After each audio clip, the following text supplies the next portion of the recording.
자, 여러분. 오늘은 주식시장에서 순식간에 일어난 엄청난 사건 하나를 파헤쳐 보려고 합니다. 바로 레버리지 투자의 도미노 효과인데요. 최근 단 3일 만에 시장이 어떻게 무너져 내렸는지 그 살벌한 내막을 명확한 데이터로 쫙 풀어보겠습니다. 바로 시작해볼까요? 믿어지시나요? 딱 3일입니다. 고작 3일이라는 짧은 시간 동안 무려 3천억 원이라는 어마어마한 돈이 시장에서 말 그대로 허공으로 증발해버렸어요. 그 사이 지수도 10% 가까이 훅 빠졌고요. 아니 도대체 어떻게 이렇게 거대한 자본이 눈 깜짝할 새에 사라질 수 있었을까요? 그 이유를 지금부터 하나하나 뜯어보겠습니다. 먼저 첫 번째 파트입니다. 레버리지의 덫, 그리고 추락하는 시장에 대해 짚고 넘어가 보죠.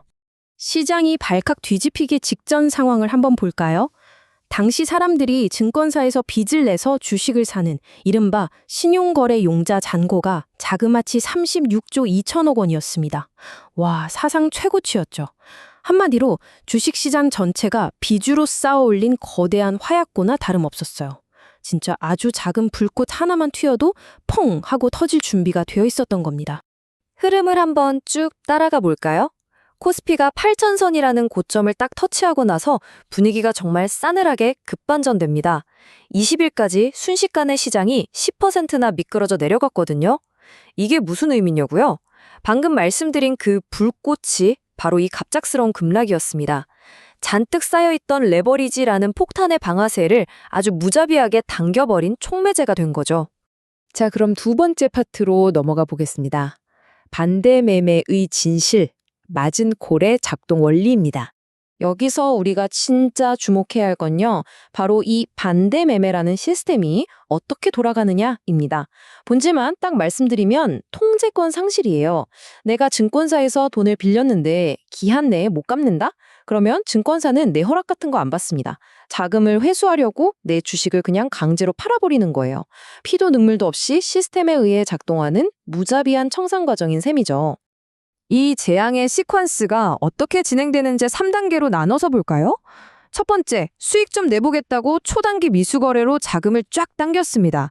두 번째, 그런데 갑자기 시장이 곤두박질 치면서 내 주식 가치가 떨어지고 결국 증거금이 빵꾸가 나버려요. 자, 대망의 세 번째, 제일 끔찍한 순간이죠. 증권사가 어떻게 하냐면요. 돈을 회수해야 하니까 내 주식을 시장에서 제일 싼 가격, 하한가에 냅다 던져버립니다. 내 의지와는 상관없이 최악의 타이밍에 최악의 가격으로 청산당하는 거죠. 세 번째 파트입니다. 3천억 원의 증발, 3일간의 금융 여파에 대해 살펴보시죠. 당시의 상황이 얼마나 긴박했는지는 이 숫자들이 다 말해주고 있습니다. 여기 보세요. 18일 하루에만 917억 원이 강제 청산됐고요. 19일엔 676억 원이 날아갔습니다. 이것도 엄청난데 20일에는 무려 1,458억 원으로 껑충 뛰었어요. 차트 치솟는 거 보이시죠? 수많은 개인 투자자들의 계좌가 말 그대로 동시다발적으로 녹아내렸다는 아주 확실하고도 슬픈 증거입니다. 근데 여러분, 20일에 터진 이 1,458억 원이라는 숫자, 이게 얼마나 무서운 건지 감이 오시나요? 하루 반대 매매 규모가 1,000억 원을 훌쩍 넘긴 게요. 무려 31개월 만이었습니다. 지난 2023년 10월 24일 이후로 처음이에요. 그러니까 이건 그냥 흔한 조정장이 아니었던 겁니다. 수년 만에 한 번 올까 말까 한 아주 파괴적인 청산장이었다는 뜻이죠. 네 번째 파트로 가보겠습니다. 시장을 덮친 연쇄 반응, 악순환의 고리입니다. 더 무서운 건 뭔지 아세요? 이 쏟아지는 반대 매매 물량이 그냥 개인 투자자 몇 명의 손실로 끝나지 않았다는 겁니다. 19일 장 초반에 강제 매도 물량이 진짜 미친 듯이 쏟아져 나오니까 시장 전체가 패닉에 빠진 거예요. 오죽하면 시장 붕괴를 막으려고 주식 거래를 일시적으로 멈추는 매도 사이드카까지 발동됐겠습니까? 비주로 굴러가던 레버리지가 시장 시스템 전체를 아예 멈춰 세워버린 겁니다. 이 전문가의 분석을 한번 보시면 상황이 확 이해가 되실 겁니다. 그러니까 주가가 떨어지니까 반대 매매가 나오죠. 그런데 그 쏟아져 나온 엄청난 매물들이 다시 주가를 짓누르면서 하락을 더 부추깁니다. 가격 하락이 마진콜을 부르고 그 대규모 강제 매도가 다시 가격을 밑바닥으로 끌어내리는 거죠. 말 그대로 벗어날 수 없는 완벽하고도 끔찍한 악순환의 고리가 완성된 겁니다.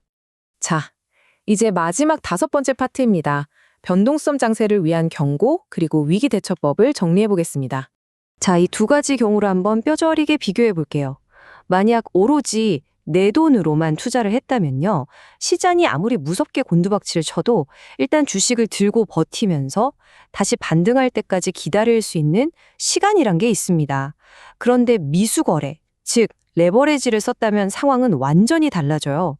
앞서 보셨듯 가장 싼 가격에 강제로 팔려 나가면서 어마어마한 손실이 그냥 그 자리에서 영구적으로 확정돼 버립니다. 내가 이 일시적인 폭풍우를 견뎌낼 수 있는 유일한 무기인 시간을 레버리지가 통째로 뺏어가는 겁니다. 오늘 우리가 함께 살펴본 데이터들이 주는 경고는 너무나도 뚜렷합니다. 지금처럼 위아래로 널뛰는 극심한 변동성 장세에서는 정말 돌다리도 두들겨보는 각별한 주의가 필요해요. 특히 단기 미수 거래는 위험을 통제 불가능한 수준으로 뻥튀기 시킵니다. 단 한 번의 급락만으로도 여러분의 레버리지 포지션이 순식간에 공중분해될 수 있다는 사실 절대 잊으시면 안 됩니다. 단 3일 만에 증발해버린 3천억 원. 과연 이게 운 나쁜 남의 이야기일 뿐일까요?